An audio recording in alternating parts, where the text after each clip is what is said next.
querido diácono Marquinho, queridos irmãos e irmãs que nos ajudam nesta liturgia e tantos outros que nos acompanham de casa através desta transmissão. O Santo Evangelho desse domingo contém o primeiro envio missionário dos apóstolos e nos traz as primeiras instruções do Senhor para a missão evangelizadora confiada à igreja. Gostaria de chamar a atenção para o fato de que essa narrativa nos fala da compaixão de Jesus pelas multidões que ali estavam cansadas e abatidas, como que ovelhas que não têm pastor. Uma expressão bíblica para falar da dispersão, do desalento, do abandono das pessoas. Nesse momento da nossa história, talvez muitos se sintam assim, como ovelhas sem pastor, sem poder frequentar a Santa Missa, sem poder receber com a frequência com que recebiam a Sagrada Eucaristia. Mas Jesus garante a sua presença, garante a sua compaixão. O evangelista faz questão de dizer que Jesus se compadeceu de toda aquela gente. Compadecer-se significa aquela comoção profunda, visceral, materna, encontrada em tantas outras circunstâncias da vida pública de Nosso Senhor, como no encontro de Jesus com a viúva de Naim, no encontro de Jesus com os pecadores, na passagem do bom samaritano, na parábola do Pai misericordioso, que ficou mais conhecida como parábola do filho pródigo. A comoção de Deus, a comoção do Pai, presente na comoção de Jesus. E é aí que está a origem do chamado dos 12. Jesus os chamou para enviá-los, para que os 12 sejam o seu coração no meio do povo. Aqui há uma dinâmica interessantíssima. Jesus os chamou, lhes deu autoridade e depois lhes enviou. Há uma passagem do Evangelho que diz que Jesus os enviou aos lugares aonde mesmo eles deveriam ir. Jesus os chamou, deu autoridade e enviou. Mandou fazer aquilo que ele faz, anunciar o Evangelho, se compadecer e curar os doentes. Assim, queridos irmãos e irmãs, veja como nosso Senhor se porta.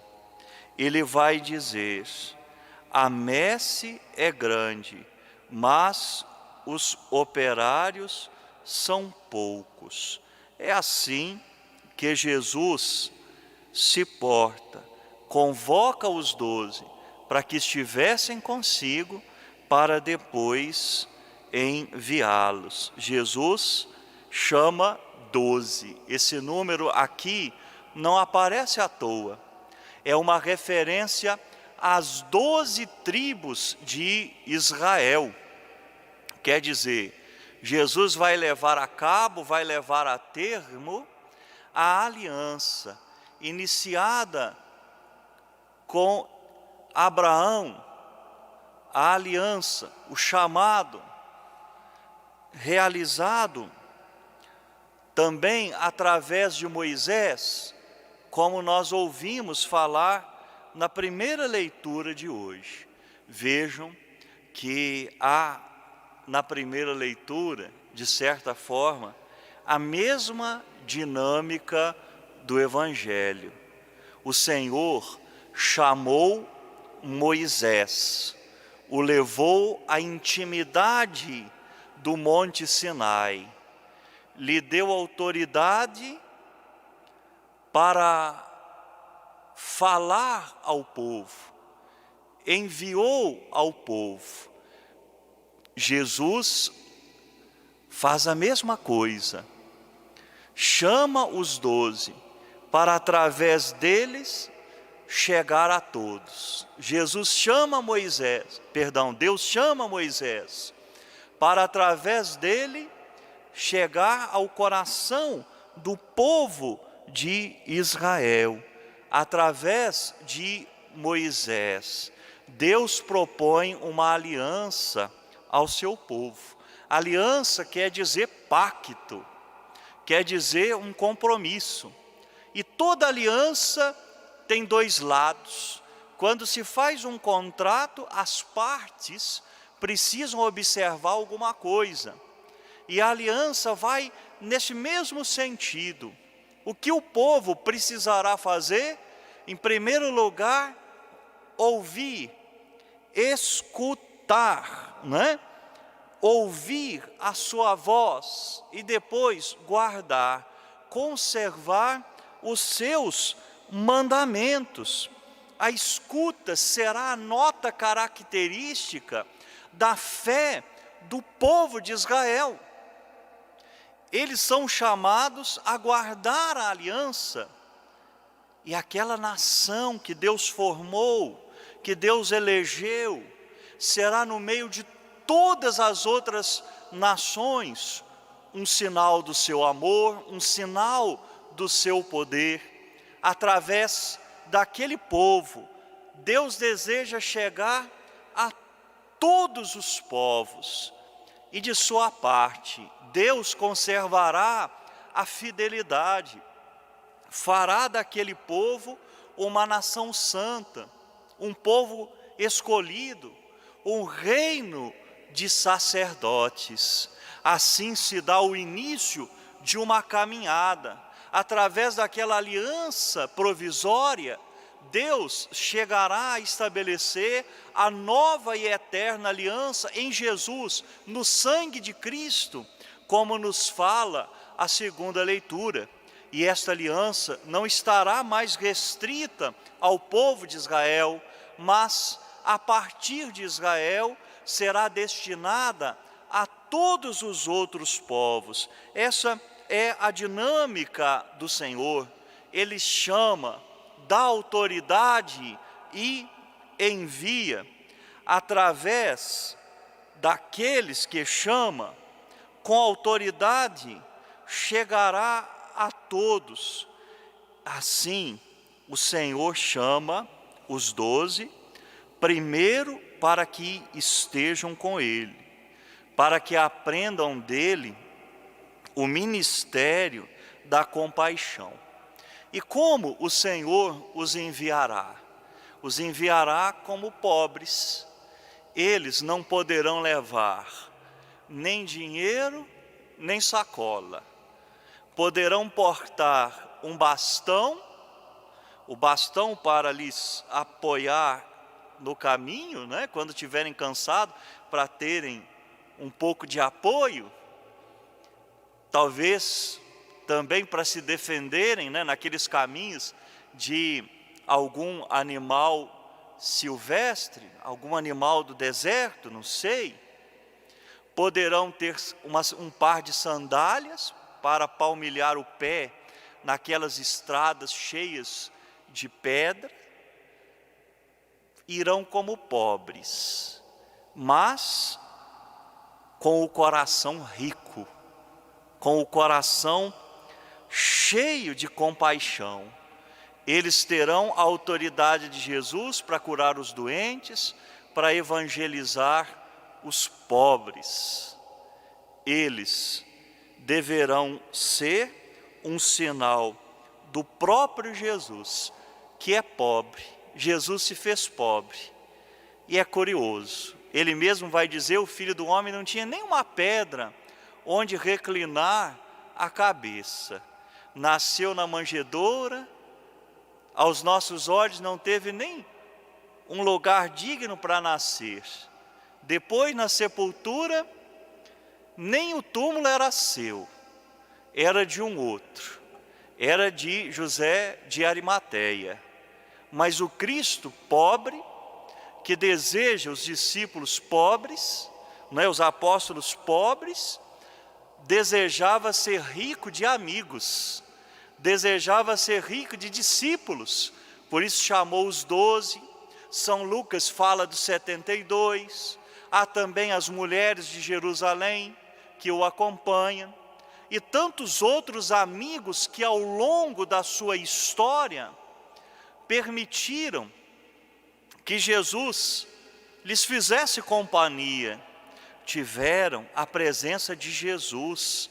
Jesus deseja ser rico de amigos, por isso chama os 12, mas chama cada um de nós. Nós escutamos no início do Evangelho, Jesus falar assim, olha, a messe é grande, quer dizer, a seara é grande, mas os operários são poucos. Nós, às vezes, usamos desse versículo apenas para rezar pelas vocações sacerdotais e religiosas. É verdade, também. Nós precisamos rezar para que Deus mande mais sacerdotes, para que Deus mande mais consagrados. Mas essa passagem também se refere a todo o povo de Deus.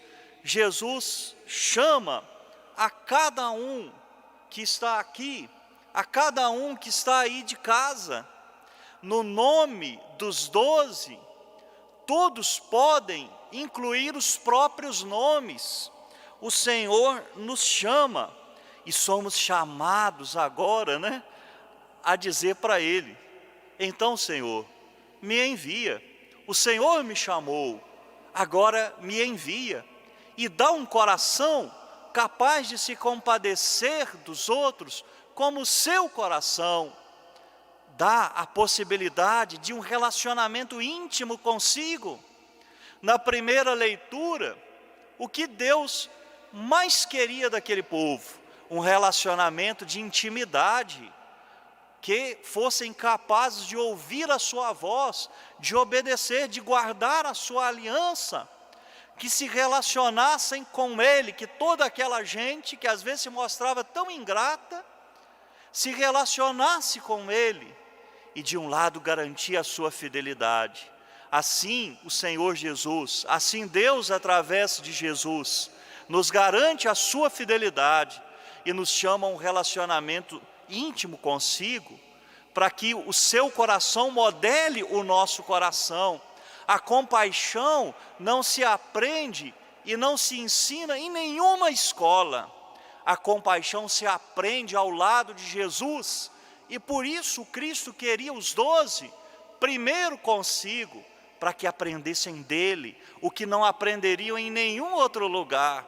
E da mesma forma, aos pés de Jesus na Eucaristia, nós somos convidados a deixar que o seu coração modele o nosso coração, e que o nosso olhar seja capaz de captar o povo que sofre, os irmãos que estão ao nosso lado e que precisam do nosso amparo.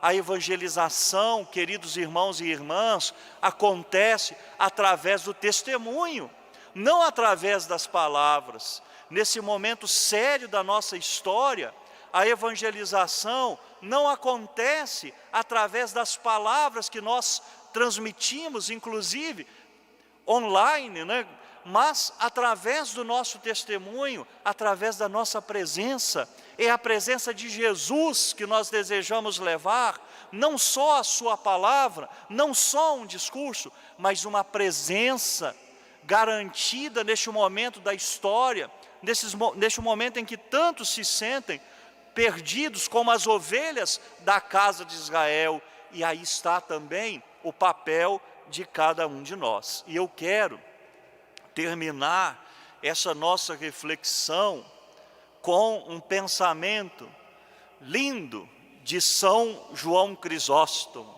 São João Crisóstomo, nós sabemos, foi chamado de boca de ouro por causa da sua oratória, né? Crisóstomo quer dizer isso, boca de ouro. E ele, em relação a esse texto evangélico, vai dizer: não há nada mais frio do que um cristão despreocupado com a salvação alheia. E aí, é interessante, ele elenca os pretextos que às vezes a gente dá para não evangelizar. Ele diz assim: você não pode aduzir como preceito a sua pobreza econômica. Será acusado pela velhinha do templo, né, que deu 2 moedas, a velhinha pobre que colocou 2 moedas no cofre do templo, era tudo que tinha. O próprio Pedro disse: não tenho ouro nem prata. Paulo era tão pobre que muitas vezes passava fome e não tinha o necessário para viver. Você também não pode alegar a ignorância, quer dizer, nem a ignorância nos serve como desculpa, porque os 12 que nós, né, dos quais o Evangelho nos falou, os 12 também eram homens sem letras, eram iletrados, eram homens sem culturas. Seja escravo ou fugitivo, você pode cumprir o que depende da sua pessoa, porque nós temos Onésimo, que também recebeu o dom da vocação, né? Não invoque a doença como pretexto, pois Timóteo era submetido a indisposições frequentes. E aí está o ponto-chave do pensamento de São João Crisóstomo. Nisso que o padre vai dizer agora. Cada um pode ser útil ao seu próximo se quiser fazer o que está ao seu alcance. O Senhor nos chama, agora nos dá a autoridade dele, a autoridade do Evangelho. E ele nos envia no ministério da compaixão, para fazer a diferença nesse tempo, queridos irmãos e irmãs, tão difícil, tão duro em que vivemos. Que a Mãe de Deus nos ensine a sua obediência à palavra de Deus, e que nós nos deixemos enviar como Nossa Senhora. Louvado seja nosso Senhor Jesus Cristo.